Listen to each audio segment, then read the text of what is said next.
Hi hello నమస్తే welcome to 6 TV నేను మీ anchor రచన. ఢిల్లీలోని అరుణ్ జైట్లీ స్టేడియంలో జరిగిన ఐపీఎల్ 2025 మ్యాచ్లో రాయల్ ఛాలెంజర్స్ బెంగళూరు 6 వికెట్ల తేడాతో ఢిల్లీ క్యాపిటల్స్ ను ఓడించింది. 163 పరుగుల లక్ష్యాన్ని ఛేదించే క్రమంలో రజత్ పాటిదార్ నేతృత్వంలోని జట్టు మొదట్లో తడబడిన విరాట్ కోహ్లీ 47 బంతుల్లో 51 పరుగులు, అలాగే కృణాల్ పాండ్యా 47 బంతుల్లో 73 పరుగులతో కలిసి 4వ వికెట్కు 119 పరుగుల కీలక భాగస్వామ్యంతో విజయాన్ని అందించారు. ఇక క్రీజ్ లో ఉన్న సమయంలో కోహ్లీ 4 ఫోర్లు బాదాడు.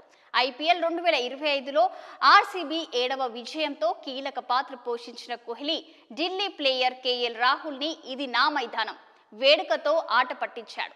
ఇక డీసీ వర్సెస్ ఆర్సీబీ మ్యాచ్ ముగిసిన తర్వాత ఇంటర్నేషనల్ లో ఇందుకు సంబంధించిన వీడియో ఒకటి వైరల్ అవుతుంది. డీసీ వర్సెస్ ఆర్సీబీ మ్యాచ్ ముగిసిన తర్వాత ఇంటర్నెట్ లో ఇందుకు సంబంధించిన వీడియో ఒకటి వైరల్ అవుతుంది. ఈ వీడియోలో కోహ్లీ రాహుల్ తో మాట్లాడుతున్న సమయంలో ఈ వేడుకను దింపేశాడు. ఇక ఏప్రిల్ 10న బెంగళూరులోని ఎం చిన్నస్వామి స్టేడియంలో జరిగిన ఢిల్లీ చెన్నై మ్యాచ్ తర్వాత రాహుల్ ఇది నా మైదానం అంటూ సెలబ్రేట్ చేసుకున్న సంగతి తెలిసిందే. దీనికి సంబంధించిన అనేక వీడియోలు ఇంటర్నెట్ లో వైరల్ అయ్యాయి.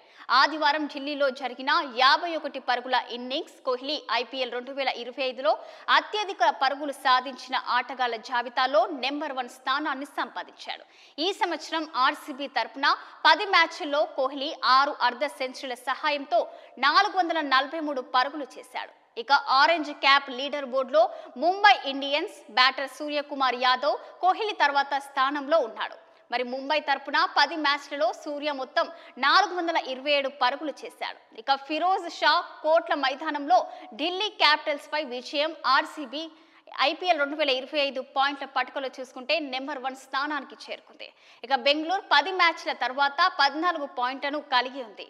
ఇక రజత్ పాటిదార్ జట్టు మిగిలిన 4 మ్యాచ్లలో కనీసం ఒకదానినైనా గెలిస్తే వరుసగా 2వ సీజన్ కు ప్లే ఆఫ్స్ కి అర్హత సాధించడం ఖాయం.